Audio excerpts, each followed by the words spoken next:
नमस्कार, good morning. एक नई सुबह की शुरुआत के साथ हम हाजिर हैं एक नए तेवर और नए कलेवर के साथ नया सवेरा के इस बेहद खास अंक को लेकर। मैं हूं आपके साथ गौरव श्रीवास्तव।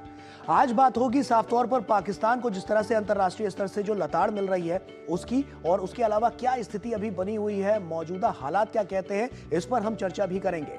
और इसके अलावा मॉक ड्रिल जिस तरह से देखी जा रही है तो सुरक्षा नीतियों को लेकर कितनी अहम है, ये साफ तौर पर देखने वाली बात होगी। और इसके अलावा तमाम जो सियासत से जुड़ी हुई खबरें हैं वो हम आप तक पहुंचाएंगे। और इसके अलावा बात होगी सिनेमा जगत की और कारोबार जगत की, और अंतर्राष्ट्रीय स्तर पर क्या कुछ हो रहा है बात होगी उसकी। तो चलिए शुरुआत करते हैं नया सवेरा के इस बेहद खास अंक की। सबसे पहले नजर डालते हैं हेडलाइंस पर।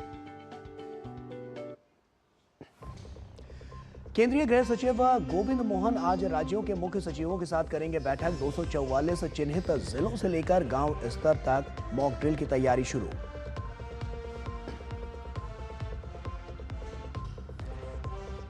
एलओसी पर पाकिस्तान की नापाक हरकतें जारी। लगातार 12वें दिन सीजफायर का किया उल्लंघन। भारतीय सेना ने दिया मुंहतोड़ जवाब।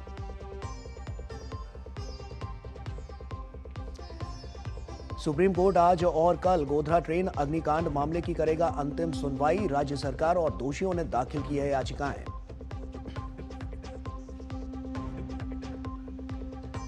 गाजा पर कब्जा करने के इजराइल के नए प्लान को कैबिनेट की मंजूरी। अमेरिका का मिला साथ। वहीं संयुक्त राष्ट्र और अन्य एजेंसियां ने की निंदा।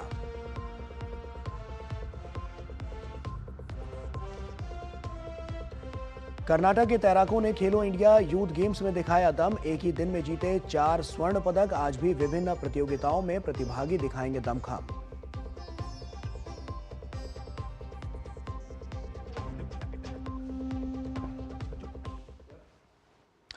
और आइए अब शुरुआत करते हैं। दरअसल एलओसी पर पाकिस्तान की नापाक हरकतें जारी है। लगातार 12वें दिन सीजफायर का उल्लंघन किया गया और पिछली रात भी उसने बिना उकसावे के फायरिंग की। कुपवाड़ा, बारामूला, पुंछ, राजौरी, मेंढर, नौशेरा, सुंदरबनी और अखनूर के आसपास के इलाकों में नियंत्रण रेखा के पार छोटे हथियारों से गोलीबारी की गई। पाकिस्तान की इस कायराना हरकत का भारतीय सेना ने मुंहतोड़ जवाब दिया।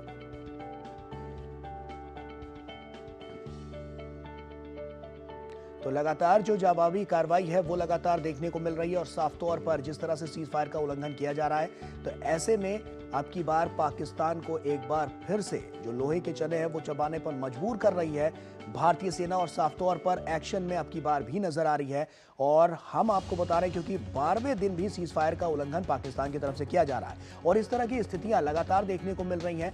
और पाकिस्तान जो है उसकी नापाक जो हरकतें हैं वो लगातार सामने आ रही हैं। और कुपवाड़ा, बारामूला, पुंछ और राजौरी में गोलीबारी की गई है और उसके बाद भारतीय सेना मुंहतोड़ जवाब देती हुई नजर आ रही है। लगातार हमने देखा कि पाकिस्तान किस तरह से जो रूल्स और रेगुलेशंस हैं उनको किस तरह से ताक पर रखता है और उसके बाद जिस तरह से भारतीय सेना है वो लगातार इसका मुंहतोड़ जवाब देती हुई नजर आ रही है। हमने हमेशा देखा है पाकिस्तान की इस तरह की नापाक हरकतें और उसके बाद भी पाकिस्तान की जो हरकतें हैं वो लगातार जारी हैं और इस पर मुंहतोड़ जवाब दे रही है भारतीय सेना। लगातार एक्शन मोड में नजर आ रही है, ताबड़तोड़ इस पर कार्रवाई भी की जा रही है। और जिस तरह से अभी तक देखा गया है क्योंकि लगातार ये 12वां दिन है और उसके बाद जिस तरह से स्थितियां हैं वो अभी जस की तस बनी हुई है और उसके बाद लगातार एक्शन में भारतीय सेना नजर आ रही है मुंहतोड़ जवाब देती हुई पाकिस्तान को। और सिर्फ ये जो पाकिस्तान की जो हरकतें हैं वो सिर्फ यहां तक का सीमित नहीं है, इसके अलावा भी हमने देखा है कि अंतर्राष्ट्रीय स्तर पर भी किस तरह की निंदाएं यहां पर देखी जा रही हैं। और साफ तौर पर यह पाकिस्तान के लिए मुंहतोड़ जवाब के लिए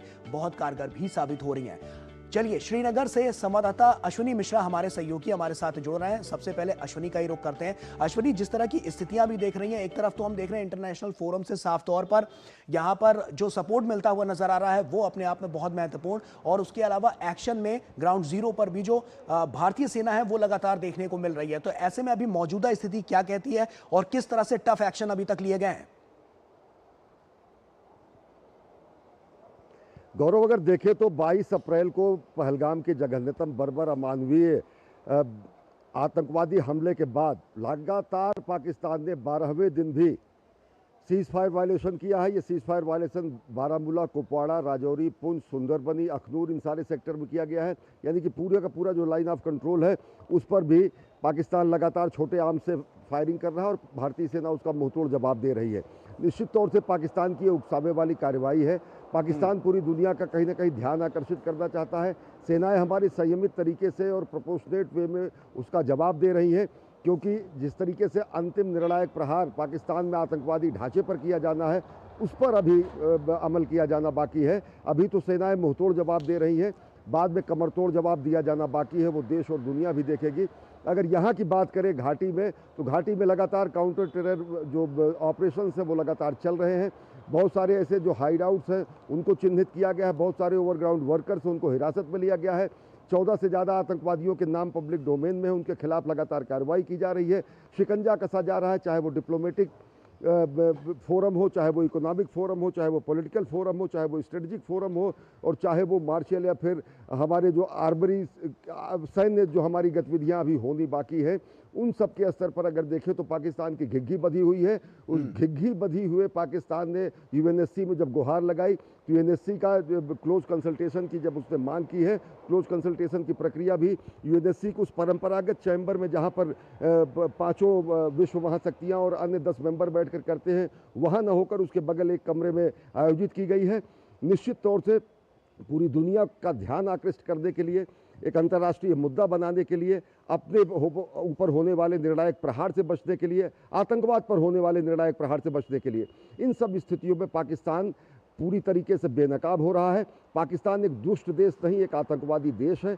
उसको भी बेनकाब करने के सभी डिप्लोमेटिक फोरम पर, अन्य स्ट्रेटेजिक फोरम पर भारत लगातार अपने कदम उठा रहा है। गौरव, बिल्कुल। अश्विनी, एक तरफ तो हम देख रहे हैं कि बॉर्डर पर जो कुछ चल रहा है वो साफ तौर पर नजर आ रहा है। दूसरी तरफ अगर हम बात करें तो अभी आप जहां पर मौजूद है, आप श्रीनगर में मौजूद हैं, वहां पर ग्राउंड जीरो की क्या स्थिति नजर आ रही है? क्या पहले से कुछ परिवर्तन नजर आ रहा है? क्या अब वहां पर जो चहल पहल है वो बढ़ी है? क्या हालात जो है वो पहले से सामान्य दिख रहे हैं? और किस तरह से वहां पर जो सर्च ऑपरेशन है उन आतंकवादियों को पकड़ने के लिए चलाया जा रहा है?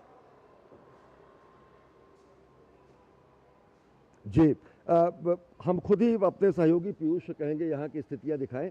अभी सुबह 8 बजे का वक्त है, ठंडा यहाँ मौसम रहता है, दुकानें जो है सामान्यतः 9 बजे के बाद यहाँ पर खुलती हैं।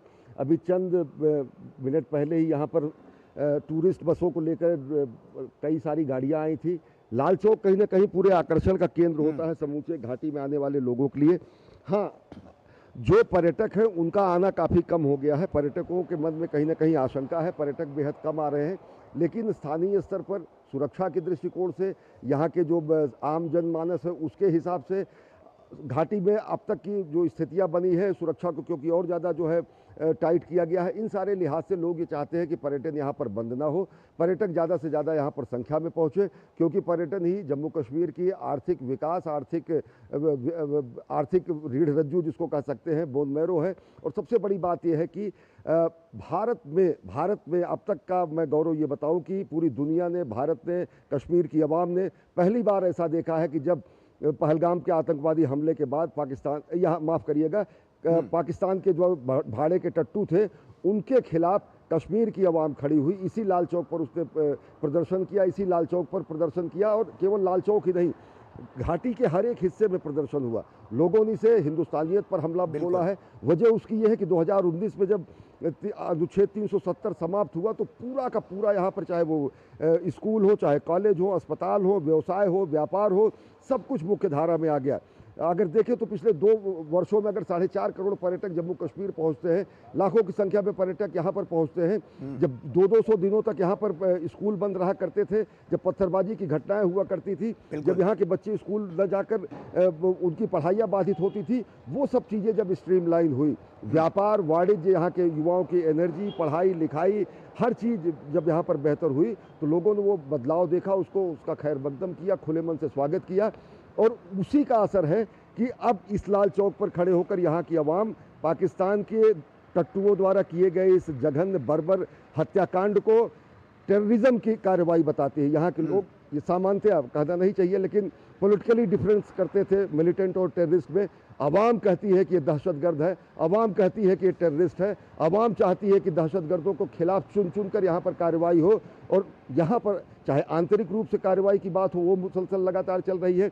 और अगर अन्य क्षेत्रों में देखा जाए तो सीमा पर सीज फायर वायलेशन का मुंहतोड़ जवाब दिया जा रहा है। निर्णायक रूप से लक्ष्य निर्धारित करके जो सेना कार्रवाई करेगी, देश, आवाम, राजनीतिक दल, हर कोई साथ खड़ा है। गौरव। अश्विनी, यहाँ पर जो स्थितियां हैं अभी साफ तौर पर नजर आ रही हैं, उसमें लगातार हम देख रहे हैं कि तमाम इनपुट्स भी एनआईए को मिलते हुए नजर आए हैं। कुछ गिरफ्तारियां भी हुई हैं, कुछ लोगों को हिरासत में भी लिया गया है। क्या पूछताछ में कुछ और इसमें क्लू निकलते हुए सामने आए हैं जो आने वाले समय में हम जैसे कि आतंकियों को देख रहे हैं या आतंकियों की जो स्थितियां रही हैं उसको साफ तौर पर वहां पर उनको पकड़ने में मददगार साबित हो रही है? क्या इस बारे में कोई बड़ा इनपुट निकलकर सामने आया है एनआईए के सामने?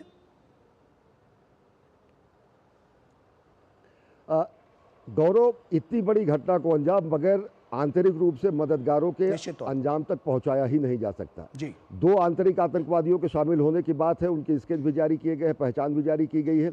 14 आतंकवादी जो घाटी के अलग अलग हिस्से में सक्रिय हैं, चाहे वो कुपवाड़ा हो, सोपोर हो, बांडीपुरा हो, शोपियान हो, पुलवामा हो, त्राल हो, इन सब क्षेत्रों में जो भी मैक्सिमम आतंकवादी ये जो है 2021-2022 से सक्रिय हुए हैं, पाकिस्तान जाकर उन्होंने ट्रेनिंग ली है।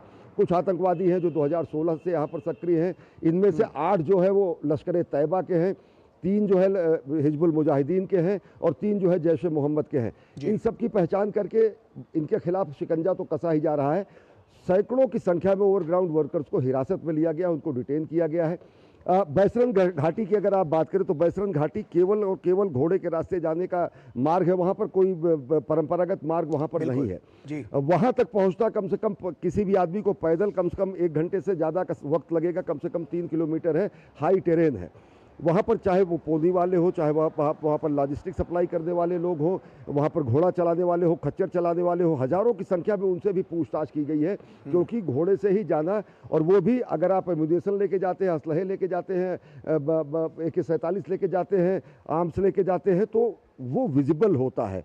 कहीं से भी इस बात से इनकार नहीं किया जा सकता कि आंतरिक रूप से इनको जो है बगैर सहायता पहुंचाए इतना बड़ा जो है इनको अंजाम करने में, आतंकवादी घटना को अंजाम देने में वो नहीं था, संभव नहीं था।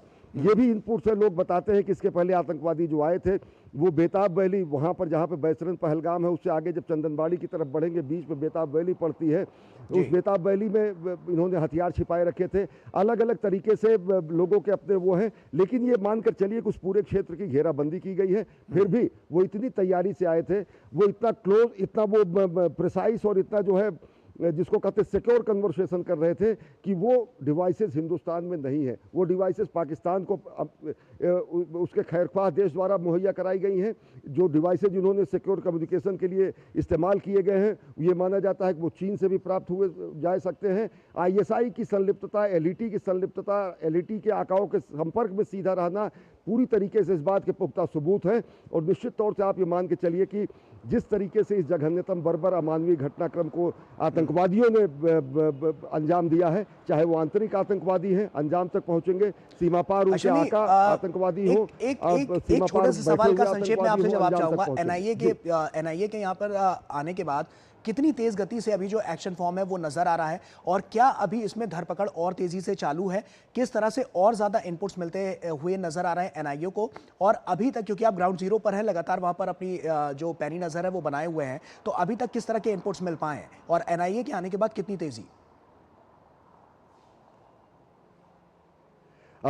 खुद NIA के DG 2 दिन यहाँ पर प्रवास करके गौरव गए हैं। खुद उन्होंने जो है सदानंद दाते यहाँ पर थे, वो बैसरन वैली पहुँचे, बैसरन घाटी पहुँचे, वो मिडो जहाँ पर इस आतंकवादी घटना को अंजाम दिया गया था, वहाँ की सुरक्षा स्थितियों के साथ साथ वहाँ के स्थानीय जो इनपुट्स हैं उनको उन्होंने देखा।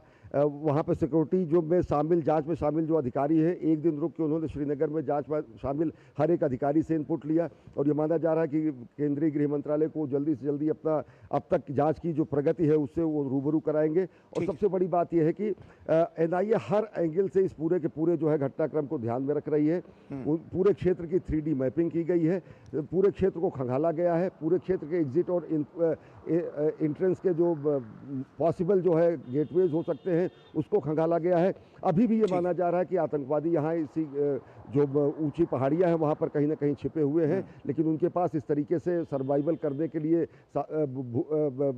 खाद्य सामग्रियाँ और अन्य चीज़ें हैं कि वो अपने को वहाँ पर सर्वाइव कर पा रहे हैं। आप खुद जानते हैं बहुत सारे ऐसे नेचुरल केव्स होते हैं, बहुत सारी प्राकृतिक गुफाएं होती हैं, बहुत सारी भौगोलिक चुनौतियां होती हैं। उन सारी भौगोलिक चुनौतियों के मद्देनज़र शिकंजा कसता जा रहा है, अंजाम तक वो पहुंचेंगे। NIA आधिकारिक तरीके से गृह मंत्रालय को जब बताएगी निश्चित तौर पर अश्विनी ये तमाम पहलू जो जाएंगे, है लगातार लेकिन इस एनआईए बात के इनकी पुख्ता जांच प्रमाण पड़ताल तो है कर कि ही रहा है और यहाँ साथ के ही 7 साथ वहां पर आतंकवादियों जो की जिस मदद तरह से से जो एक्शन सीमा जारी पार है के उनका, भाड़े के वो कहीं टट्टुओं ना ने कहीं नीति के एक टट्टुओं अंत ने तक इसको जरूर अंजाम लेकर तक जाएगा और पहुंचाया। आतंकवाद के खात्मे के लिए बहुत कारगर साबित होगा। बहुत बहुत शुक्रिया अश्विनी, तमाम जानकारियां ग्राउंड जीरो से दर्शकों तक पहुंचाने के लिए बहुत बहुत शुक्रिया आपका। और आइए अगली खबर का रुख करते हैं। केंद्रीय गृह मंत्रालय ने देश के 244 चिन्हित सिविल डिफेंस जिलों में 7 मई 2025 को सिविल डिफेंस अभ्यास और रिहर्सल आयोजित करने का निर्णय लिया है और यह अभ्यास गांव स्तर तक आयोजित किया जाएगा। केंद्रीय गृह सचिव गोविंद मोहन आज राज्यों के मुख्य सचिवों के साथ इस बारे में वीडियो कॉन्फ्रेंसिंग के माध्यम से बैठक करेंगे। सुरक्षा अभ्यास का मुख्य उद्देश्य विभिन्न नागरिक सुरक्षा उपायों की संचालनगत प्रभावकारिता और समन्वय क्षमता का आकलन और परीक्षण करना है। सबसे पहले एयर रेड वार्निंग सायरन को चालू किया जाएगा और इसका मतलब है कि हमले की चेतावनी देने वाले सायरन को बजाया जाएगा। मॉक ड्रिल में छात्रों और आम नागरिकों को किसी भी आपातकालीन स्थिति से निपटने के लिए प्रशिक्षित भी किया जाएगा। क्रैश ब्लैक आउट के उपाय किए जाएंगे और इसका मतलब है कि हमले के दौरान रोशनी बंद करने यानी क्रैश ब्लैक आउट की व्यवस्था की जाएगी। महत्वपूर्ण प्रतिष्ठानों को जल्दी से छिपाने की व्यवस्था की जाएगी। लोगों को सुरक्षित स्थानों पर ले जाने की योजना लोगों को बताई जाएगी और उसका अभ्यास भी किया जाएगा।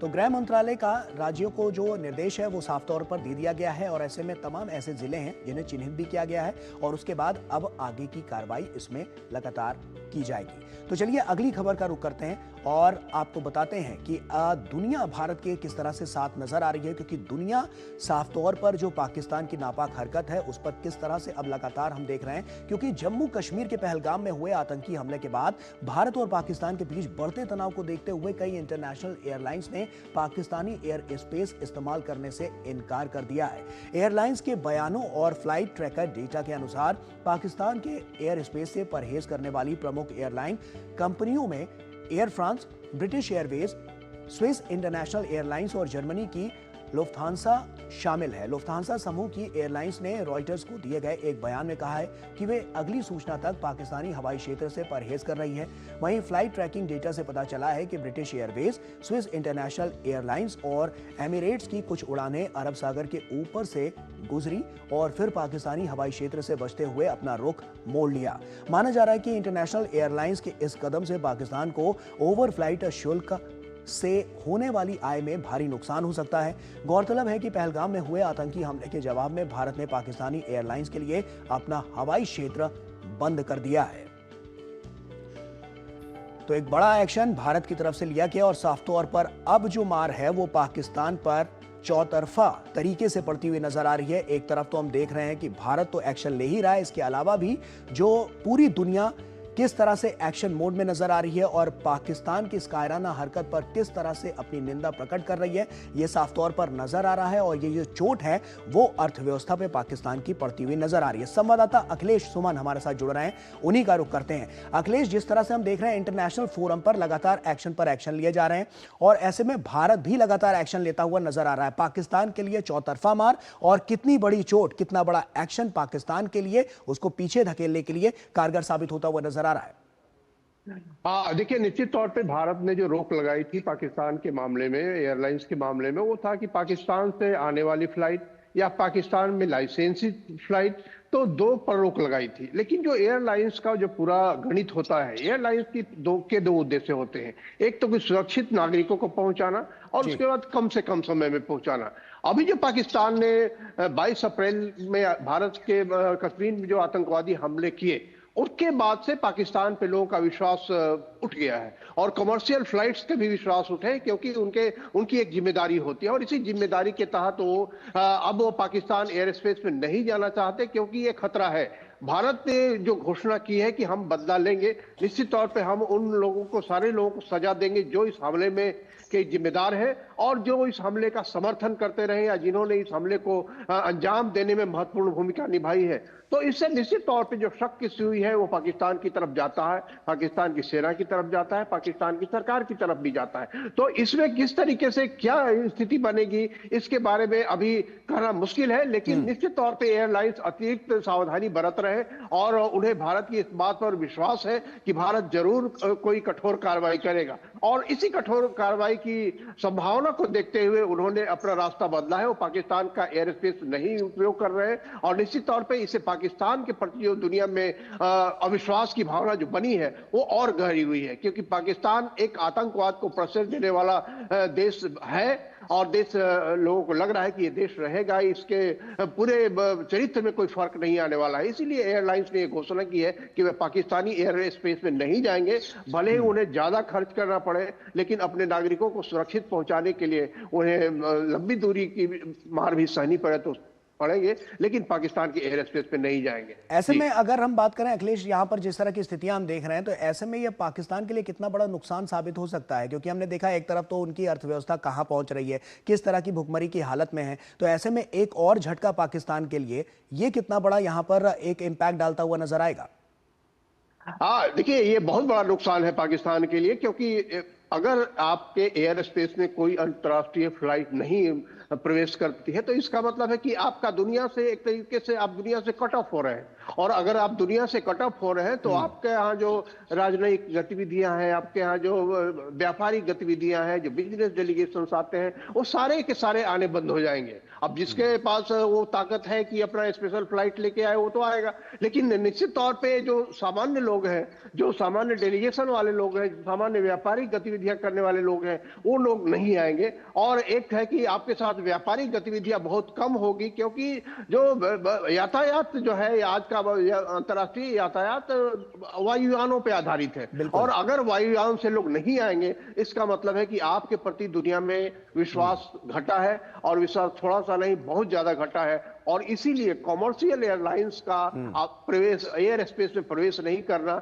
निश्चित तौर पे इस बात का बहुत गहरा संकेत होता है कि पाकिस्तान पे विश्वास नहीं किया जा सकता है। बिल्कुल अखिलेश, एक तरफ तो हम साफ तौर पर बाहरी स्तर पर तो देख ही रहे हैं किस तरह के ताबड़तोड़ एक्शन लिए जा रहे हैं, हम इंटरनल पॉलिसीज की बात करें तो मॉक ड्रिल भी नजर आ रहा है, क्योंकि इस तरह के तमाम ऐसे जिले चिन्हित किए गए हैं, 244 से ज्यादा ऐसे जिले हैं जिनको चिन्हित किया गया है और वहां पर मॉक ड्रिल हो रही है। कितना यह कारगर साबित हो सकता है और किस तरह से इसकी रूपरेखा रखी गई है जो सिविलियंस हैं उनको ट्रेनिंग देने के लिए और उनको ट्रेन करने के लिए? देखिए, मॉक ड्रिल एक बहुत ही महत्वपूर्ण व्यवस्था होती है किसी भी देश में। मॉक ड्रिल की इमरजेंसी में हम किस तरह से व्यवहार करेंगे वो मॉक ड्रिल करवाया जाता है।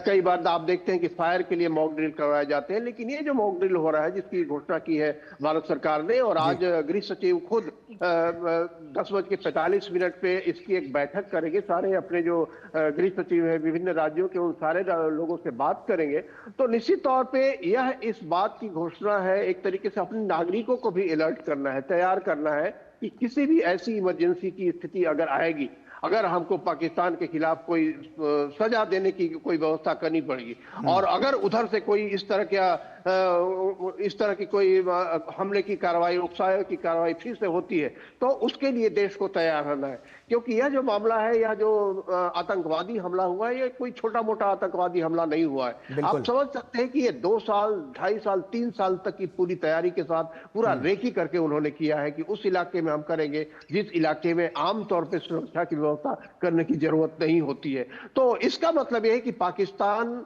के खिलाफ अगर कोई भी कदम उठाएंगे तो नागरिक उसकी पूरी तैयारी रखे।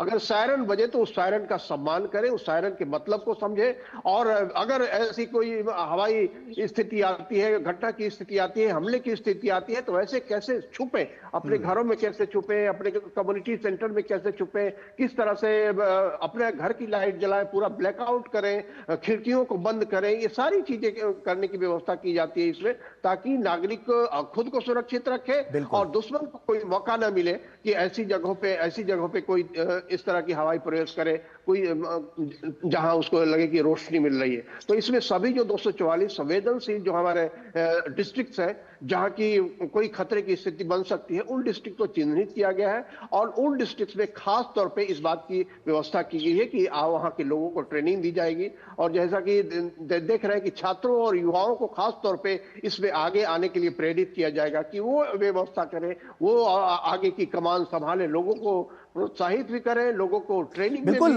तमाम पहलुओं पर ही नजर रखी जा रही है और इसीलिए जो नागरिक सुरक्षा है उसको प्राथमिकता देते हुए ये बड़ा स्टेप भारत सरकार द्वारा, गृह मंत्रालय द्वारा उठाया गया। बहुत बहुत शुक्रिया अखिलेश, तमाम जानकारियां हमसे साझा करने के लिए। और वक्त यहां पर एक छोटे से ब्रेक का हो गया। ब्रेक के इस पार जब लौटेंगे तो तमाम अहम खबरों से आपको रूबरू कराएंगे। छोटा सा ब्रेक, जल्द हाजिर होते हैं।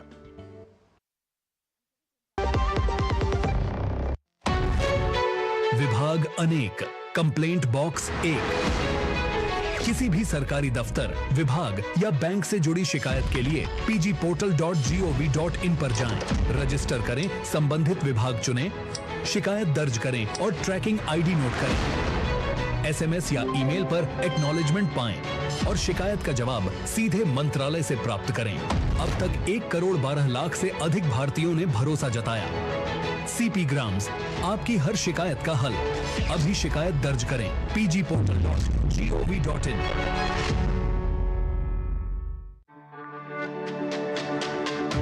मेरी पसंद, मेरी पसंद, मेरी पसंद, मेरी पसंद, हमारी पसंद। हम सबकी पसंद। मजबूत देश का मजबूत सरिया हो गया स्टील। ब्रेक के बाद एक बार फिर से आप सभी का स्वागत है। पहलगाम हमले के बाद पाकिस्तान के साथ बढ़े तनाव के बीच भारतीय नौसेना और डीआरडीओ ने सोमवार को स्वदेशी रूप से डिजाइन और विकसित मल्टी इन्फ्लुएंस ग्राउंड माइन यानी कि MIGM का सफलतापूर्वक परीक्षण किया। और ये प्रणाली भारतीय नौसेना की समुद्री युद्ध क्षमताओं को और बढ़ाएगी। रक्षा मंत्री राजनाथ सिंह ने डीआरडीओ, भारतीय नौसेना व रक्षा उद्योग जगत की सराहना करते हुए कहा कि यह प्रणाली भारतीय नौसेना की समुद्री युद्ध क्षमताओं को और सशक्त बनाएगी। संयुक्त राष्ट्र के महासचिव एंटोनियो गुटरेस ने 22 अप्रैल को पहलगाम में हुए आतंकी हमले की कड़ी निंदा करते हुए हमले के जिम्मेदारों को न्याय के कटघरे में लाए जाने की बात कही है। उन्होंने हमले के पीड़ितों के परिवारों के प्रति अपनी संवेदनाएं व्यक्त करते हुए कहा कि नागरिकों को निशाना बनाना अस्वीकार्य है और जिम्मेदार लोगों को न्याय के कटघरे में लाना चाहिए। Tensions between India and Pakistan are at their highest in years. I deeply respect and I am profoundly grateful to the government of people of both countries and their significant contributions to the work of the United Nations, not least UN peacekeeping. And so it pains me to see relations reaching a boiling point. I understand the raw feelings following the awful terror attack in Pahalgam on 22 April. I once again strongly condemn that attack and extend my condolences to the families of the victims. Targeting civilians is unacceptable, and those responsible must be brought to justice through credible lawful means. और बात महाराष्ट्र की महायुति सरकार आज अहिल्यानगर जिले में अपनी मंत्रिमंडल की बैठक आयोजित करने जा रही है और यह बैठक आदर्श शासिका रानी अहिल्याबाई होलकर की 300वीं जयंती के उपलक्ष्य में हो रही है। अहिल्याबाई होलकर का जन्म चौंडी गांव में हुआ था और इस अवसर को ऐतिहासिक महत्व देते हुए ये पहला मौका होगा जब किसी भी सरकार ने इस जिले में कैबिनेट मीटिंग बुलाई है। बैठक में मुख्यमंत्री देवेंद्र फडणवीस, उप मुख्यमंत्री एकनाथ शिंदे और अजित पवार के नेतृत्व में महायुति के सभी 42 मंत्री उपस्थित रहेंगे और इस बैठक में अहिल्यानगर जिले के समग्र विकास की दिशा में कई बड़े फैसले लिए जा सकते हैं। इसमें आधारभूत ढांचे का विस्तार, रोजगार और पर्यटन को बढ़ावा देने वाली योजनाएं और विशेष रूप से ऐतिहासिक धरोहरों के जीर्णोद्धार जैसे विषयों पर जोर दिया जाएगा। रानी अहिल्याबाई के स्मारकों और उनके शासन से जुड़े स्थलों को एक सांस्कृतिक और धार्मिक पर्यटन सर्किट में बदलने की योजना भी प्रस्तावित की जा सकती है। गौरतलब है कि 2023 में तत्कालीन सीएम एकनाथ शिंदे की अगुवाई में महायुति सरकार ने अहमदनगर जिले का नाम बदलकर अहिल्यानगर कर दिया था और ये निर्णय रानी अहिल्याबाई होलकर के योगदान को सम्मानित करने और उनकी स्मृति को चिरस्थायी बनाने के उद्देश्य से लिया गया था।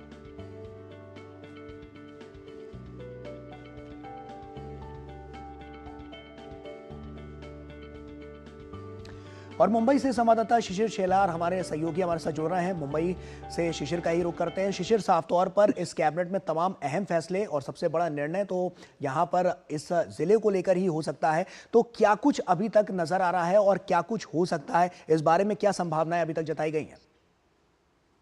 बिल्कुल, देखिए हालांकि आज जो है रानी अहिल्या देवी होलकर की 300वीं जयंती के उपलक्ष्य पर राज्य की कैबिनेट ने ये डिसीजन लिया था कि ये जो राज्य की कैबिनेट जो हर हफ्ते होती है वो इस बार जो है अहिल्या नगर में होगी। काफी महत्वपूर्ण हालांकि अगर देखा जाए ये बैठक होगी। इससे पहले किसी भी सरकार ने अहिल्या नगर जिले में जो है कोई भी कैबिनेट बैठक नहीं की थी। हालांकि इसका सीधा अगर फायदा देखेंगे तो इस जिले के समग्र विकास के लिए जरूर बनी है, लेकिन इसके पीछे की अगर अगर पृष्ठभूमि देखें तो रानी अहिल्या देवी होलकर के जो वंशज है, जो कि इस वक्त महाराष्ट्र के विधान परिषद में सभापति है प्रोफेसर राम शिंदे, उनके द्वारा ये मांग रखी गई थी मुख्यमंत्री के पास कि 300वीं जयंती के उपलक्ष्य पर एक कैबिनेट बैठक जिले में आयोजित की जाए, जिससे जिले का भी समग्र विकास होगा। साथ ही साथ कई सारे ऐसे प्रोजेक्ट्स है जो कि जिले में रुके हैं उनको भी चालना मिलेगी। तो ये सबसे महत्वपूर्ण विकास।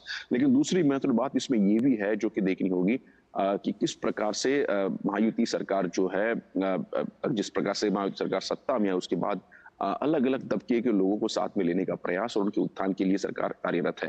अगर बात करें खासतौर पर अहिल्यानगर जिले की, तो यहाँ पर अगर देखा जाए मराठाओं के साथ साथ जो है धनगर समाज का जो परसेंटेज है वो भी ज्यादा है, और धनगर समाज हमेशा से ही महायुति और बीजेपी सरकार के साथ रहा है।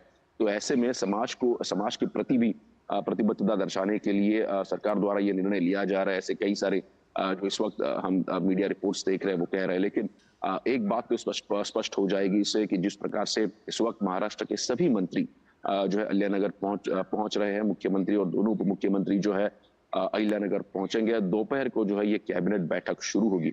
हालांकि ये पहली बार नहीं है कि मुंबई से बाहर, मतलब मंत्रालय से बाहर जो है कैबिनेट की गई है। इससे पहले भी कई सरकारों ने जो है मुंबई के बाहर जो अलग अलग जिलों में इससे पहले भी कैबिनेट बैठक की थी, और इसका सीधा अगर देखा जाए तो फायदा उस जिले के समग्र विकास के लिए होता है। जो सर्वांगीण विकास का कार्य जिले के लिए काफी महत्वपूर्ण होता है, जो पेंडिंग प्रोजेक्ट्स जिसे हम कहते हैं उसके लिए होता है। जहां तक बात करें अहिल्यानगर जिले की, तो यहाँ पर भी पानी का प्रश्न है, साथ ही साथ सिंचाई के लिए भी हम देख पा रहे हैं कि जो प्रोजेक्ट्स है वो कुछ प्रलंबित है। दूसरी महत्वपूर्ण बात इसमें यह है कि जिस प्रकार से इंफ्रास्ट्रक्चर डेवलपमेंट अहिल्यानगर मांग रहा है, हालांकि वहाँ के लोग जो है वो मांग रहे हैं, चूंकि सरकार अब उनके जिले में है, पूरा मंत्रिमंडल उनके जिले में होगा, तो जाहिर सी बात है तो इन सभी फैसलों पर निर्णय लिया जाएगा।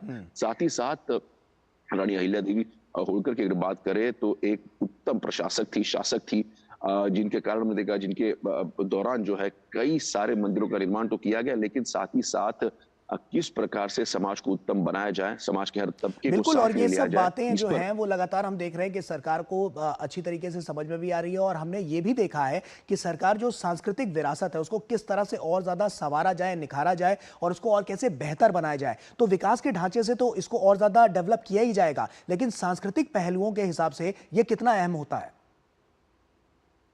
बिल्कुल इसी कड़ी में जो है, जैसे मैंने कहा कि उनके जो वंशज है प्रोफेसर राम शिंदे, उन्होंने मांग की थी कि एक सर्किट यहाँ पर बनाया जाए जो कि धरोहर को संजोया जा सके। जिस प्रकार से रानी अहिल्या देवी का जन्म स्थल है चौंडी गांव, जो कि अहिल्यानगर जिले में ही आता है, तो ऐसे में उस गांव के विकास के लिए, साथ ही साथ वहां पर ज्यादा से ज्यादा पर्यटक किस प्रकार से आए और इस इतिहास की धरोहर को किस प्रकार से जाने, इस पर जो है उन्होंने कहा था कि सरकार इस पर ध्यान दे, और जो विकास है खासतौर पर पर्यटकों को लेकर उसका कहीं ना कहीं डेवलपमेंट जिले में किया जाना चाहिए। हालांकि आज सरकार अगर जहां तक बात करें कैबिनेट बैठक की, जब कैबिनेट के लिए इस जिले में पहुंचेगी, उन सभी निर्णयों पर विचार करेगी, तो जाहिर सी बात है कि इन सभी जो पेंडिंग प्रोजेक्ट्स है, या फिर हम कहें कि जिस प्रकार सरकार चाहती है कि इन सभी जो सर्किट्स है उनको अगर पर्यटक के लिहाज से अगर उसको डेवलप किया जाए तो उस पर भी निर्णय ले सकती है। तो इसीलिए राजनीतिक मायनों में और साथ ही साथ विकास के अगर लिहाज से देखा जाए तो ये बैठक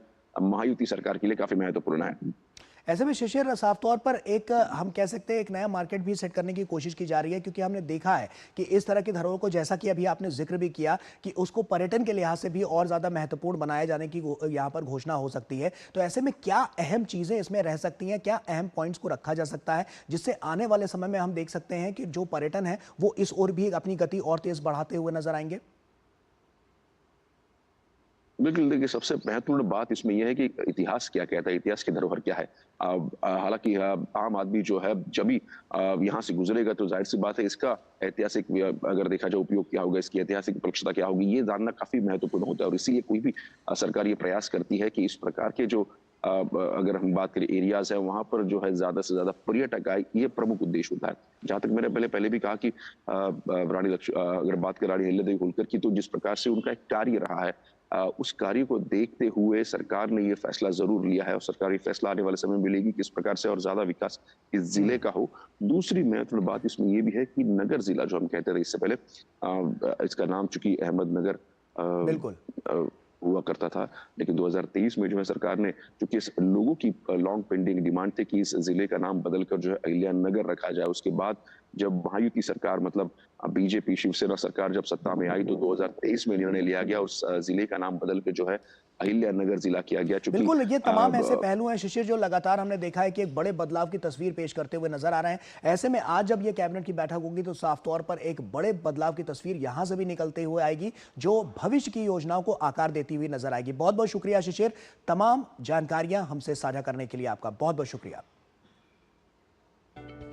और आइए अब अगली खबर का रुख करते हैं। सुप्रीम कोर्ट 2002 के गोधरा ट्रेन आगजनी मामले में आज और कल अंतिम सुनवाई करेगा और इस दौरान गुजरात उच्च न्यायालय के 2017 के आदेश के खिलाफ गुजरात सरकार और कई अन्य दोषियों द्वारा दायर अपीलों पर सुनवाई होगी। बता दें कि गुजरात के गोधरा में 27 फरवरी 2002 को साबरमती एक्सप्रेस के S6 कोच में आग लगा दी गई थी जिसमें 59 लोग मारे गए थे और इसके बाद राज्य में दंगे भड़क गए थे। गुजरात हाईकोर्ट के अक्टूबर 2017 के फैसले को चुनौती देते हुए शीर्ष अदालत में कई अपील दायर की गई है और जजों की नियुक्ति की प्रक्रिया में पारदर्शिता को लेकर सुप्रीम कोर्ट ने बड़ा कदम उठाया है। सुप्रीम कोर्ट 9 नवंबर 2022 से 5 मई 2025 तक हाईकोर्ट में जजों की नियुक्ति की पूरी प्रक्रिया की जानकारी सुप्रीम कोर्ट की वेबसाइट पर अपलोड कर दी है और जिसमें बताया गया है कि जिन जजों की नियुक्ति हुई है क्या वो किसी सिटिंग या रिटायर्ड जज से जुड़े तो नहीं है।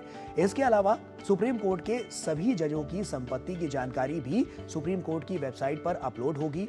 1 अप्रैल को हुई फुल कोर्ट की मीटिंग में यह फैसला लिया गया है और जिन जजों की संपत्ति की जानकारी पहले ही मिल गई है वो वेबसाइट पर डाली जा चुकी है। Global access to talent from India कार्यक्रम का आज शुभारंभ होगा और इस कार्यक्रम में मुख्य अतिथि के रूप में विदेश मंत्री डॉक्टर एस जयशंकर हिस्सा लेंगे। उनके साथ शिक्षा राज्य मंत्री जयंत चौधरी भी शामिल होंगे और इस दौरान S Jaishankar Germany, Japan, Italy और यूरोपीय संघ के राजदूत से मुलाकात करेंगे और उनके साथ अपने विचार साझा करेंगे। वहीं विदेश सचिव विक्रम मिस्री भारत सरकार के मुख्य वक्ता के रूप में इस कार्यक्रम में भाग लेंगे।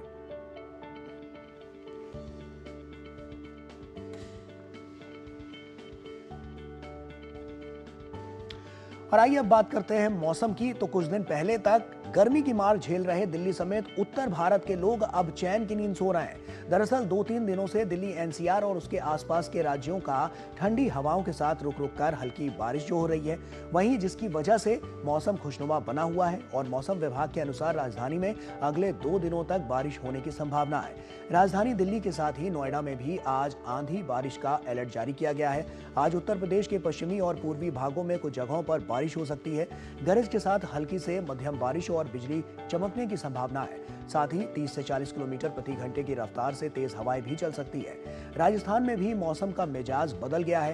तेज गर्मी और हीट वेव से मिली निजात लोगों को मिल रही है और बीते 4 दिनों में राज्य के तापमान में 2 से 10 डिग्री तक गिरावट दर्ज की गई है। पश्चिमी विक्षोभ के कारण राज्य के कई हिस्सों में तेज मेघ गर्जन, आंधी और मध्यम से तेज बारिश का अनुमान है।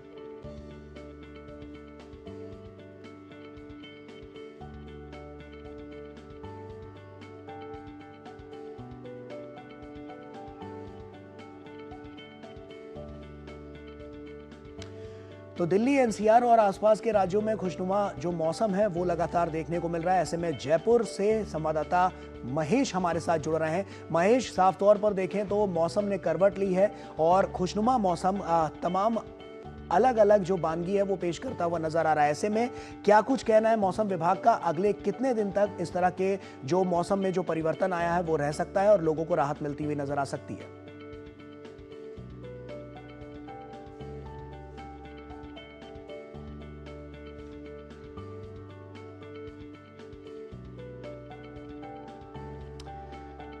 तो आइए अब अगली खबर का रुख करते हैं और आपको बताते हैं कि बिहार के कटिहार में समेली प्रखंड कार्यालय के पास राष्ट्रीय राजमार्ग 31 पर एक एसयूवी और ट्रैक्टर की आमने सामने से टक्कर हो गई। हादसे में 8 लोगों की मौत हो गई और 2 अन्य घायल हो गए। वहीं कार में सवार यात्री शादी समारोह से लौट रहे थे जब NH 31 पर समेली ब्लॉक कार्यालय के पास यह दुर्घटना हुई। कटिहार के पुलिस SP वैभव शर्मा ने बताया है कि सभी मृतक पुरुष थे और वे SUV कार में यात्रा कर रहे थे। उन्होंने बताया कि हादसा उस समय हुआ जब सामने से आ रहे ट्रैक्टर की इनकी कार से टक्कर हो गई।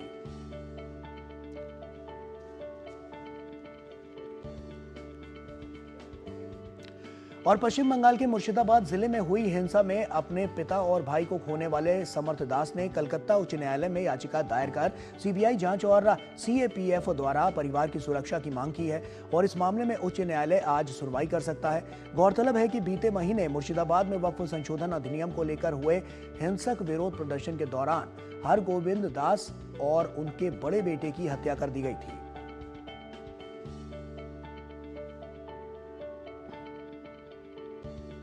महात्मा बुद्ध के अवशेषों की हांगकांग में होने वाली नीलामी ने भारत सहित दुनिया भर में बौद्ध धर्म को मानने वालों को नाराज कर दिया है। 7 मई को होने वाली इस नीलामी को रुकवाने के लिए केंद्र सरकार के सांस्कृतिक मंत्रालय ने सख्ती दिखाई है। संस्कृति मंत्रालय ने नीलामी को रोकने के लिए कड़े कदम उठाए हैं। पुरातात्विक धरोहरों में शामिल होने के चलते इनकी बिक्री प्रतिबंधित है और इसी का सहारा लेते हुए महात्मा बुद्ध से संबंधित ऐतिहासिक धरोहरों की नीलामी को रोकने के लिए सरकार ने कानून का सहारा लेते हुए नोटिस जारी किया है। संस्कृति मंत्रालय ने ट्वीट कर ये जानकारी दी है। ये नीलामी हांगकांग के सोथबीथ में होनी है। वहीं महात्मा बुद्ध से संबंधित इन अवशेषों की कीमत लगभग 100 करोड़ बताई जा रही है। गौरतलब है कि ये अवशेष भगवान बुद्ध की जन्मभूमि कपिलवस्तु के पिपरावा स्तूप की खुदाई में मिले थे।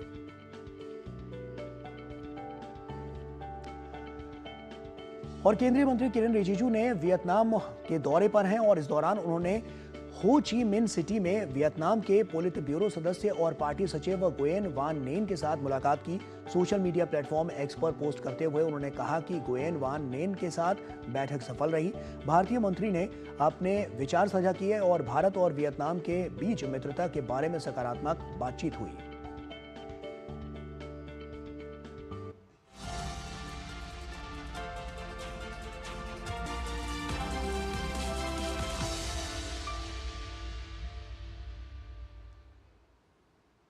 गृह मंत्री अमित शाह ने केरल के महत्वपूर्ण त्योहार त्रिशूर पूरम उत्सव की बधाई देते हुए सोशल मीडिया प्लेटफॉर्म पर लिखा कि त्रिशूर पूरम के अवसर पर केरल के हमारे बहनों और भाइयों को बधाई। महान सक्थन थम्पुरन द्वारा शुरू किया गया यह त्योहार हमारी संस्कृति के रंगों और अनुष्ठानों की सिम्फनी को प्रदर्शित करता है और हमारी एकता की प्राचीन भावना, हमारी विरासत की भव्यता को दर्शाती है।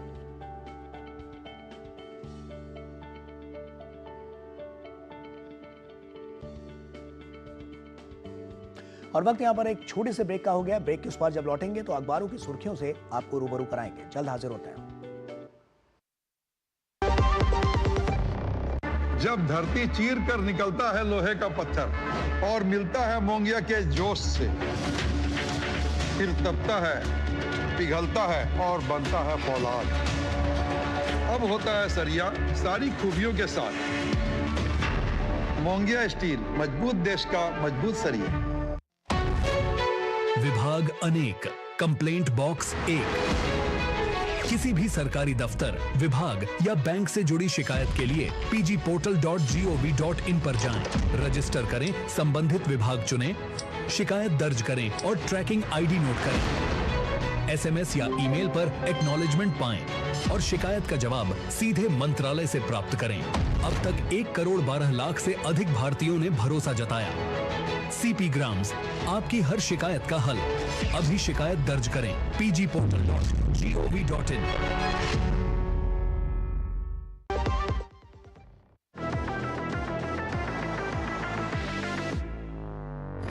ये है डीडी न्यूज का साइबर अपराध के खिलाफ हल्ला बोल। Digital arrest, sextortion, financial fraud, cyber bullying, तमाम मुद्दों पर आपको जागरूक करते हुए आपको रख रहा है इन साइबर अपराधियों से एक कदम आगे। देखिए मेरे साथ साइबर अलर्ट हर शनिवार रात 9 बजे सिर्फ डीडी न्यूज पर। कश्मीर से कन्याकुमारी तक, कच्छ से कामाख्या तक, राज्यों की राजधानियों से प्रदेशों के कोने कोने तक, होगी हर राज्य के हर हिस्से की पूरी खबर।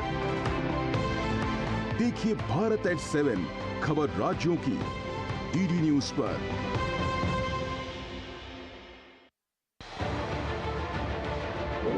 उत्तर से दक्षिण तक, पूर्व से पश्चिम तक, देश हो या दुनिया की खबर है तो पड़ताल जरूरी है।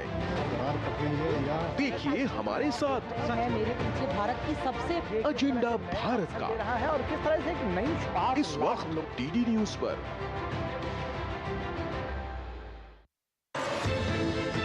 हर पल बदल रही है दुनिया, इसलिए हर खबर रखती है मायने। यूरोप से लेकर अफ्रीका, अमेरिका से लेकर एशिया, दुनिया के हर कोने से बड़ी खबरें, हर मुद्दे की गहराई से पड़ताल, लेटेस्ट अपडेट और सटीक विश्लेषण। देखिए अंतर्राष्ट्रीय खबरों का भरोसेमंद कार्यक्रम खबर दुनिया की, सोमवार से शुक्रवार रात 10 बजे सिर्फ डीडी न्यूज पर। झूठ से भी खतरनाक होता है अधूरा सच, और वैसे ही खतरनाक होती है अधूरी खबर, क्योंकि हर खबर के साथ जुड़ा होता है उसका इतिहास, वर्तमान और भविष्य। देखिए हर बड़ी खबर जिसमें होगा तथ्य, तर्क और सबूत। देखिए पूरा सच प्रखर श्रीवास्तव के साथ सोमवार से शुक्रवार शाम 7:30 बजे सिर्फ डीडी न्यूज पर।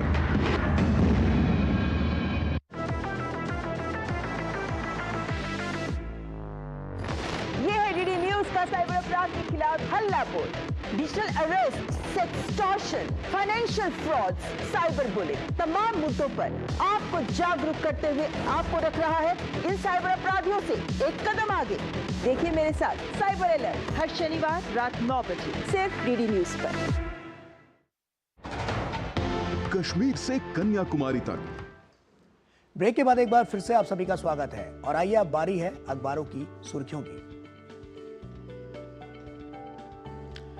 और हमारे साथ हमारी सहयोगी साइमा इस वक्त जुड़ रही हैं। साइमा गुड मॉर्निंग, और क्या कुछ है अखबारों की सुर्खियों में आज खास?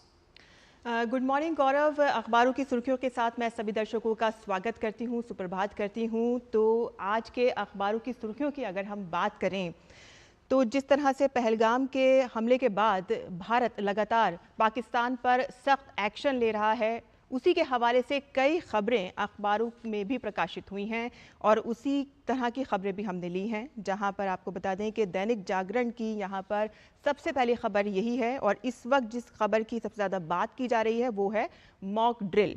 जी हाँ, पाकिस्तान के साथ युद्ध की आशंकाओं को देखते हुए जनता की सुरक्षा की कवायद की तैयारियां अब शुरू हो गई हैं और किसी भी हमले से बचाव की तैयारी को लेकर कल मॉक ड्रिल होगा, और ये 1971 के बाद पहली बार होने जा रहा है। सभी राज्यों, केंद्र शासित प्रदेशों को निर्देश दे दिए गए हैं।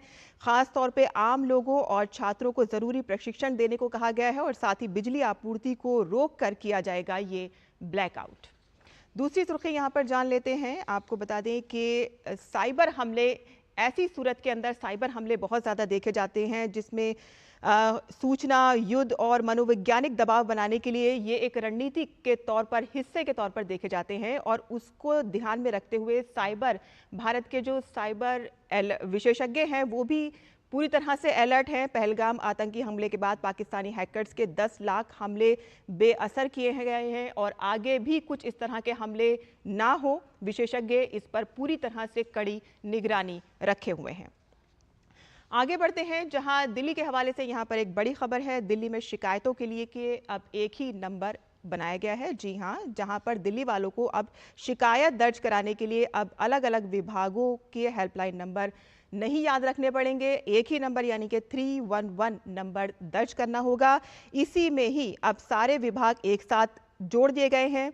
एनडीएमसी, एमसीडी, डीडीए, पीडब्ल्यूडी, जल बोर्ड समेत सभी नागरिक सेवाओं की शिकायतें अब एक ही नंबर पर की जाएंगी, और ख़ास तौर पर जब मानसून के दौरान जब शिकायतें आती हैं उस टाइम पे एक नियंत्रण कक्ष बनाया जाएगा जो 24 घंटे निगरानी करेगा और शिकायतों का निदान होगा।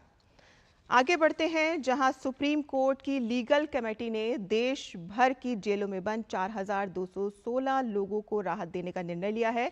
दरअसल ये गंभीर रूप से बीमार और 70 वर्ष से अधिक आयु के कैदियों की जमानत पर है, और जो ज़्यादातर बीमार हैं, उम्रदराज हैं और कई तो इस तरह से हैं जो दिव्यांगजन हैं उन पर भी, उनकी शिकायतों पर भी ये गौर किया जा रहा है।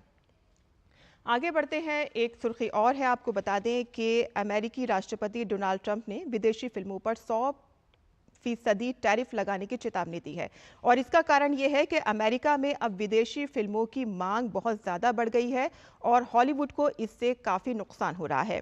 इसमें सबसे पहला नाम जो है वो भारतीय फिल्मों का भी आया जा रहा है, यानी कि भारतीय और कोरियाई फिल्में जो हैं उसका ट्रेंड हॉलीवुड में बहुत ज़्यादा चल रहा है और वहाँ के लोग भारत की फिल्मों को बहुत ज़्यादा पसंद कर रहे हैं। RRR का नाम है, बाहुबली का नाम है, पठान है, जवान है। अमेरिका में किस तरह से भारतीय फिल्में धूम मचा रही हैं इसका पूरा जिक्र इसमें किया गया है। ख़ासतौर पे OTT में जो विदेशी कंटेंट हैं उसकी बूम देखी जा रही है। नेटफ्लिक्स में एक रिपोर्ट के अनुसार, नेटफ्लिक्स के अनुसार अमेरिका में सबसे ज़्यादा देखी जाने वाली नॉन इंग्लिश शो की सूची में टॉप 10 में 7 कोरियन और भारतीय फिल्में शामिल हैं। लोग सब टाइटल के साथ इन फिल्मों का लुत्फ ले रहे हैं।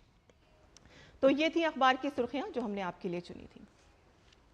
शुक्रिया साइमा, तमाम दर्शकों तक ये अखबारों की सुर्खियां पहुंचाने के लिए आपका बहुत बहुत शुक्रिया। और आइए आगे बढ़ते हैं और अगली खबर का रुख करते हैं।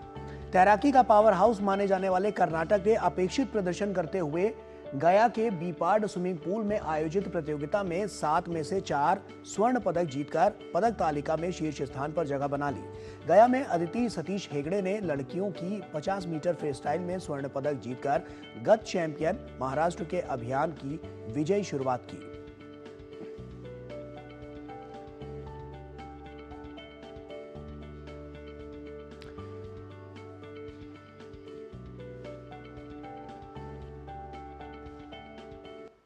और इजराइल अब गाजा पट्टी पर पूरी तरह से कब्जा करने के लिए बड़े स्तर पर हमले शुरू कर सकता है। इजराइल के अधिकारियों का कहना है कि उनकी सुरक्षा कैबिनेट ने पूरे गाजा पर कब्जा करने और अनिश्चित समय तक वहां बने रहने की योजना को मंजूरी दी है और ये योजना हमास से बंधकों को मुक्त करने और इजराइल की शर्तों पर युद्ध विराम के लिए दबाव बढ़ाने के इजराइल के प्रयासों का हिस्सा है। और इस योजना में सैन्य हमलों के जरिए सैकड़ों फिलिस्तीनियों को गाजा से विस्थापित करना भी शामिल है। ये योजना लागू हुई तो फिलिस्तीनी क्षेत्र में इजराइल के सैन्य अभियान का विस्तार होगा और इससे पूरे क्षेत्र में नया तनाव फैलने के साथ ही गाजा में मानवीय संकट बढ़ सकता है। और इजराइल ने यमन के हूती नियंत्रित हुदैदा बंदरगाह पर बड़ा एयर स्ट्राइक किया है और इस हवाई हमले के बाद बंदरगाह में भीषण आग लग गई। बता दें कि इजरायली सेना ने यमन की ओर से तेल अवीव हवाई अड्डे पर किए गए ताकतवर मिसाइल हमले का जवाब दिया है। और अमेरिकी राष्ट्रपति डोनाल्ड ट्रंप ने एक और बड़ा फैसला किया है। ट्रंप प्रशासन ने हार्वर्ड यूनिवर्सिटी को भविष्य में दी जाने वाली $2.2 अरब की वित्तीय सहायता पर तत्काल प्रभाव से रोक लगा दी है। ट्रंप ने इसे संघीय कानून का उल्लंघन बताते हुए कहा है कि ऐसी यूनिवर्सिटी को सरकारी फंडिंग का अधिकार नहीं है। ट्रंप ने राष्ट्रपति बनने के बाद हार्वर्ड यूनिवर्सिटी को मिलने वाले फंड की समीक्षा शुरू कर दी थी और इसके साथ ही ट्रंप सरकार ने हार्वर्ड को कुछ नीतिगत बदलाव करने को भी कहा था, जिसका पालन न करने पर फंडिंग रोकने की धमकी दी थी। और ये मामला तब और गरमाया जब हार्वर्ड के प्रोफेसर्स ने ट्रंप के खिलाफ मुकदमा दर्ज करते हुए इसे असंवैधानिक और यूनिवर्सिटी की स्वायत्तता पर हमला बताया।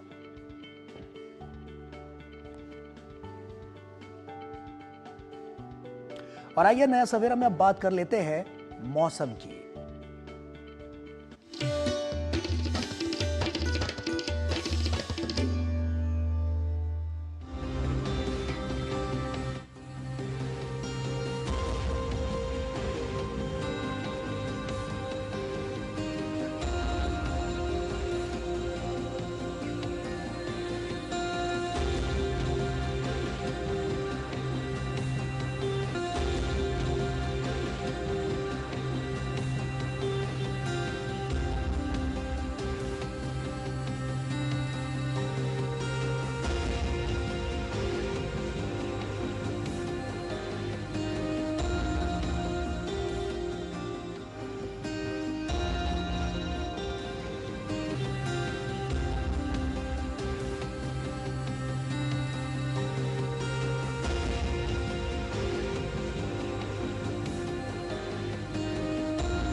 और इसी के साथ नया सवेरा में वक्त हो चला है आपसे विदा लेने का। जाते जाते आपको छोड़ जाते हैं तमिलनाडु के मदुरई के चिथिराई उत्सव की तस्वीरों के साथ। चिथिराई उत्सव के अंतिम दिन जुलूस निकाला गया जिसमें बालिकाओं ने मनमोहक नृत्य की प्रस्तुतियां दी। तो आप लीजिए इस जो पूरा नृत्य है इसका आनंद। हमें और हमारी पूरी टीम को दीजिए इजाजत। नमस्कार।